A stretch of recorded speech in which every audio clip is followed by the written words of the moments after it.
Assalamualaikum warahmatullahi wabarakatuh. Selamat pagi teman-teman koperasi. Pagi hari ini saya berada di Hotel Kavinton Yogyakarta. Spesial hari ini saya bisa wawancara dengan salah satu koperasi besar di Indonesia, dan bahkan berdasarkan informasi, koperasi ini adalah koperasi yang masuk 100 besar di dunia. Berbahagia sekali pada pagi hari ini kita bisa sharing. Inilah koperasi Kisel. Selamat pagi Pak Suryo. Pagi. Oke. Terima kasih sudah memberikan waktu ke kami. Kami dari Mas Hari Koperkasa Channel. Channel ini adalah channel khusus koperasi. Kami sangat berbahagia sekali bisa ketemu Bapak di sela-sela kesibukan. Koperasi Kisel kan kita kenal koperasi yang luar biasa, koperasi yang besar, bahkan tidak hanya di Indonesia, juga di dunia. Nah, infonya adalah masuk koperasi 100 besar di dunia. Nah, ini Pak, yang kiat-kiatnya sejarah dari koperasi Kisel ini seperti apa Pak? Oke. Ya, terima kasih. Assalamualaikum warahmatullahi wabarakatuh. Saya buka lah ya, mendem. Ya, saya Suryo Adianto, Ketua Pengurus Koperasi Kisel ya. Terkait dengan awal muasalnya bagaimana Kisel menjadi besar, tentunya semua berawal sama koperasi itu ya, bahwa kita koperasi biasa gitu. Terlahir tahun 96, di mana kita namanya Koperasi Kisel adalah Koperasi Karyawan Telkomsel, itu mempunyai tujuan pengen mendukung lah gitu perusahaannya tumbuh di bisnisnya kira-kira gitu. Sehingga di mana ada kantor wilayahnya Telkomsel, di situ ada kantor wilayahnya Kisel juga. Waktu itu kita punya 14 koperasi wilayah gitu dengan badan hukum masing-masing gitu. Dan dalam perjalanannya kita sebenarnya kan pagi kita bekerja sebagai karyawan, terus sorenya kita nyambi jadi pegawai koperasi. Nah, bisnis semakin besar dan sepertinya tidak bisa dihandle dengan cara nyambi lah gitu, sehingga tahun 2001 kita satukan dalam koperasi primer.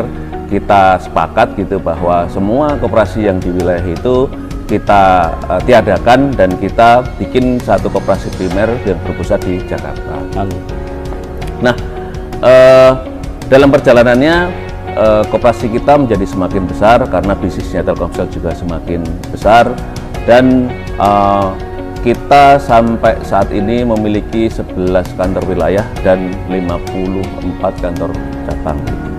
Itu semua didukung oleh sekitar 6.700 karyawan ya. 700 itu karyawan organik di Kisel Holding dan 6.000-nya ada di project. Nah, dalam perjalanannya tentunya semua bisnis Kisel berjalan dengan baik, tetapi memang semua dikerjakan dengan cara-cara yang sifatnya konvensional tradisional, sehingga memasuki, kalau orang bicara industri 4.0 itu, kita juga harus bisa berubah mengikuti kekinian gitu. Di tahun 2018 kita berubah cara mengerjakannya, yaitu dengan hal yang sifatnya digitalisasi.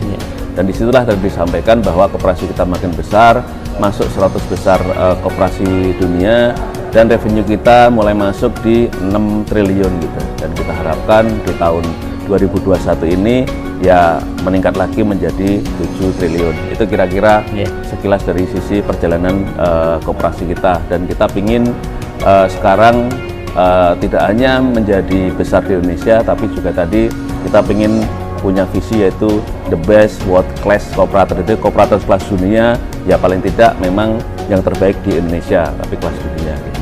Luar biasa, teman-teman koperasi luar biasa, dengan karyawan sebesar 6.700 ya, 11 kantor wilayah ya, 11 wilayah. Kemudian ada 54 kantor cabang. Ini luar biasa. Nah, ini bagaimana menghandle cabang-cabang atau kantor wilayah yang berada di seluruh Indonesia Pak?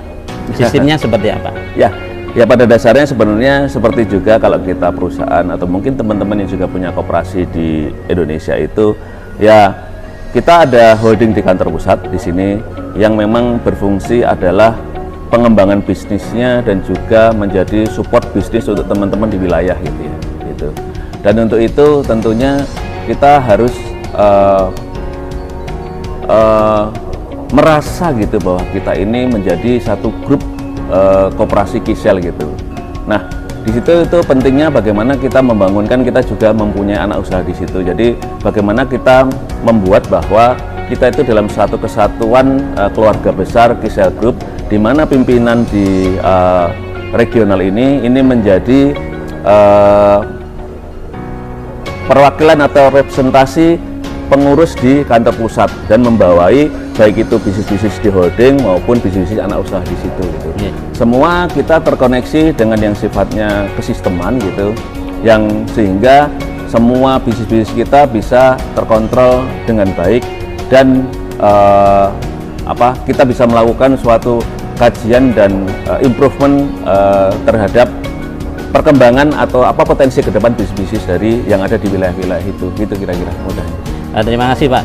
Selanjutnya kalau terkait dengan RAT Pak, dengan RAT itu kan jumlah anggota SHU, proporsi pembagiannya seperti apa Pak? Ya kalau bicara SHU dulu yang itu semua kita ngikutin aturan aja bahwa memang ada 20 yang harus ditahan untuk ya pendidikan, untuk yang lain-lain itu sisanya yaitu SHU yang kita berikan kepada anggota dan juga sebagian untuk pengurus dan pengawas gitu. Jadi aturannya sesuai dengan itu. Nah terkait dengan RAT, memang anggota kita 4.000 itu cukup banyak gitu ya, sehingga tidak memungkinkan untuk mereka yang ada di Sabang sampai Merauke hadir di tempat di mana kita adakan RAT. Kalau dulu kita offline, kalau sekarang kan kita online sebenarnya gitu. Dan online pun sekarang tidak juga kita bisa membuat bahwa 4.000 itu masuk dalam satu sistem zooming gitu kan, kan biasanya cuma 100 itu. Nah dari awal kita memang sudah siapkan bahwa model RAT-nya seperti apa. Ya ini adalah dari setiap wilayah itu ada jumlah karyawan yang nanti terwakili per misalnya 65 itu satu PA sebutnya, perwakilan anggota untuk nanti didatang ke acara RAT itu. Jadi sekarang kita seluruh Indonesia ini ada sekitar 65 perwakilan anggota yang selalu kita undang untuk dalam setahun itu ada 2 kali RAT gitu, baik itu yang dulu offline maupun online. Jadi mereka mewakili anggota-anggotanya. Caranya pemilihannya juga sebelumnya itu kita ada suatu mekanisme pemilihan PA gitu yang mewakili mereka dengan cara online dulu basisnya SMS, ada web, sekarang juga mungkin WA gitu, dan juga ada cara-cara yang lebih nanti kita akan lebih baguskan lagi supaya memudahkan mereka untuk berkampanye kepada anggota untuk memilih dia sebagai perwakilannya di RA, kira-kira gitu. Oke, berarti intinya hampir sama ya Pak ya. Secara keseluruhan bahwa sekarang juga dengan pandemi ini hampir semua koperasi menggunakan Zoom Meet ya untuk RAT gitu kan, online gitu kan. Nah ini terkait dengan world class koperasi gitu kan, koperasi tingkat dunia. Nah apa yang dipersiapkan oleh Kisel untuk menuju ke arah sana?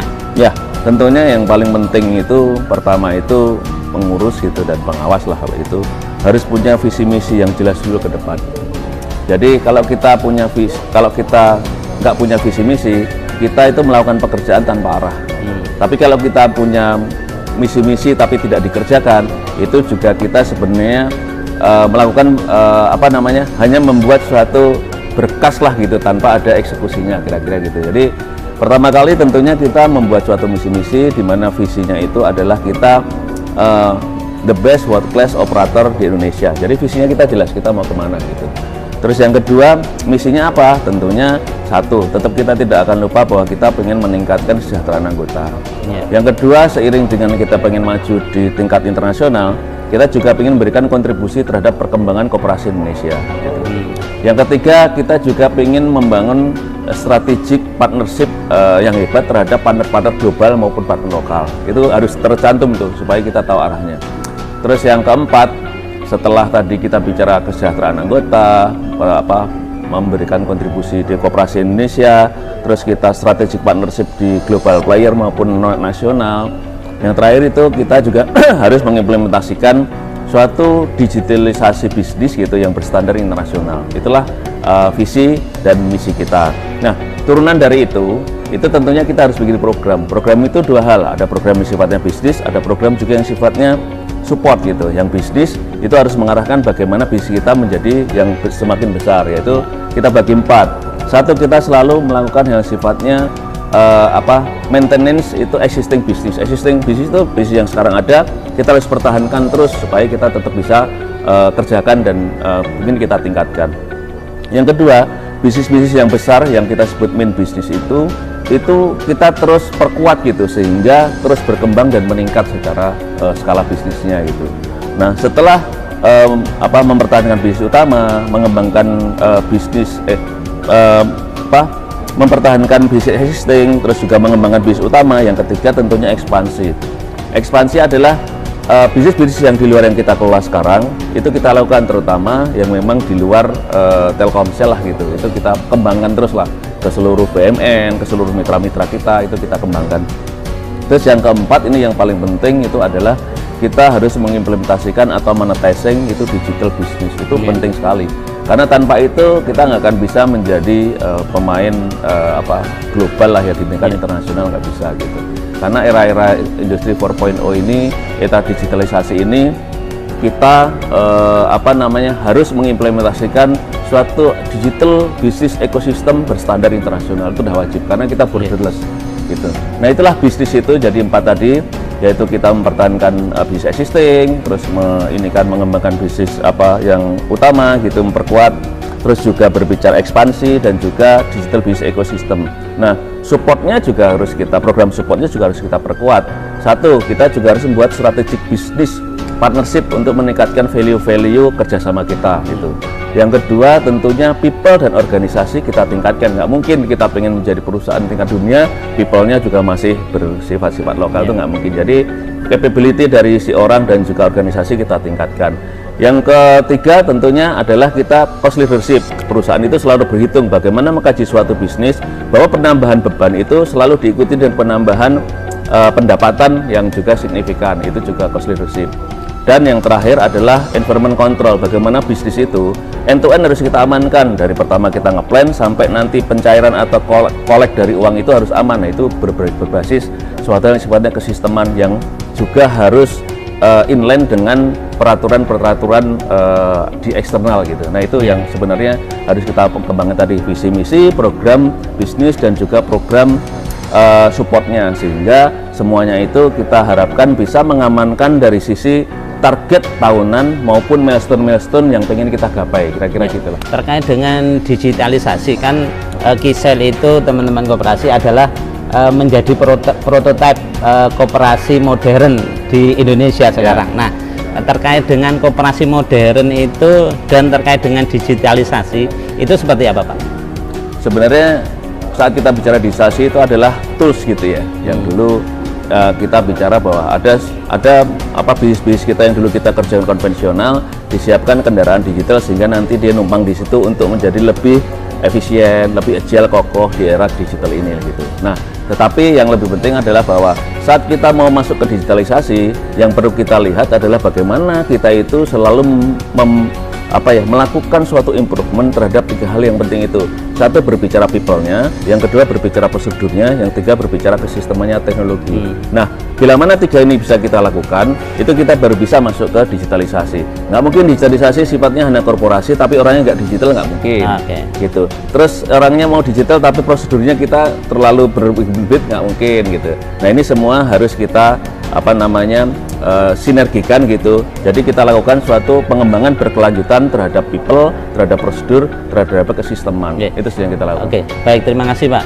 Luar biasa teman-teman ya. Mudah-mudahan lah ada salah satu koperasi di Yogyakarta bisa mengikuti Kisel. Selanjutnya mungkin karena Kisel kan sudah besar Pak, sedangkan koperasi-koperasi mungkin ada sebagian yang masih kecil.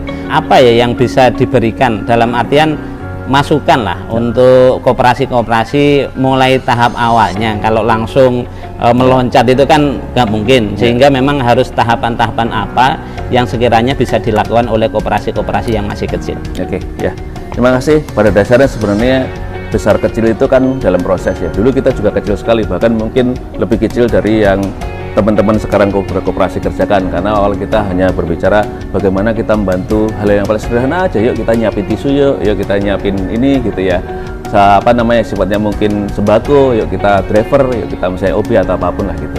Tapi pada dasarnya sebenarnya tadi itu bahwa semua kita harus mulai dengan membangun 3 hal fondasi tadi, yaitu di people, prosedur, sama di teknologinya itu. Dan ini disesuaikan aja dengan karakter masing-masing dan kemampuan di koperasi itu. People-nya kita harus tentunya mulai berbicara bagaimana capability dan kompetensinya itu sesuai dengan kekinian ini gitu. Gitu. Terus prosedur itu harus disiapkan semua itu. Hal yang sifatnya misalnya mulai dari ADART-nya, bagaimana itu yang menjadi landasan kita gitu ya. Terus bagaimana juga membuat suatu hal yang sifatnya mekanisme tata kelola bisnis yang baik dan benar lah gitu kira-kira ya. Kalau orang bicara dari RAP-nya masuk RKAP-nya, terus masuk juga bagaimana hal yang sifatnya kontrol terhadap manajemen cash flow-nya gitu. Nah itu setelah people dan prosedur itu, nah ini ke sistemnya itu sesuaikan aja. Kan kalau misalnya dulu juga kecil kita juga menggunakan cuman komputer untuk web gitu kan. Sekarang kan teman-teman masih ada Instagram, ada Facebook, ada WA, bahkan berbagai macam. Dan kalau nanti sudah berkembang langsung dan memang direct komunitasnya banyak, bisa dibikin aplikasi. Ini staging aja gitu. Nah 3 hal itulah kita harus siapkan diri kita siapkan semua mekanisme dan prosedurnya, terus kita siapkan teknologi dan sistemnya berbasis kebutuhan kita. Jadi ini semuanya customize saja sesuai kebutuhan kita, bukan harus begini, tidak. Dan sesuai dengan kebutuhan koperasi masing-masing. Baik, terima kasih Pak. Kemudian yang terakhir nih Pak, kira-kira dari sistem dari Kisel ada yang enggak ya yang bisa dikerjasamakan dengan koperasi di DIY? Misalnya kemarin saya lihat ada one stop service gitu ya, atau apa gitu, memungkinkan nggak ya Pak ada kerjasama gitu? Ya pada dasarnya sebenarnya kan karena kita sudah besar, kita membangun suatu sistem yang bisa menghandle traffic atau ini yang besar gitu, transaksi yang besar. Dan tentunya banyak hal yang mungkin bisa dibutuhkan teman-teman yang ada di kita. Misalnya teman-teman itu di sini ternyata sudah banyak UMKM yang membutuhkan sarana untuk quote and quote gitu e-commerce jual beli di internal mereka. Kita juga punya yang namanya Halmart gitu, yang sudah tinggal teman-teman mau pakai ya tinggal di white labelkan aja, dipakai untuk DIY namanya. Nanti silahkan disepakati aja. Nanti tinggal Kisel itu akan membantu secara platform aplikasinya dan juga manage service-nya. Nah kira-kira sederhananya seperti itulah gitu. Itu mungkin kita sudah. Baik, terima kasih Pak Suryo atas kesempatan yang sudah diberikan ke kami. Sharing pagi hari ini luar biasa. Mudah-mudahan ada koperasi di kota Jogja atau di daerah istimewa Yogyakarta yang bisa mengikuti oleh Kisel. Pasti bisa. Ya, pasti bisa. Bersama kita bisa ya Pak. Saya juga orang Jogja bisa. Ya, tadi kesempatan yang bagus sebetulnya. Kita lihat dari Kisel sudah open ya. Tinggal bagaimana komunitas di kita di koperasi DIY nanti kebutuhannya apa. Mungkin juga dengan dinas terkait.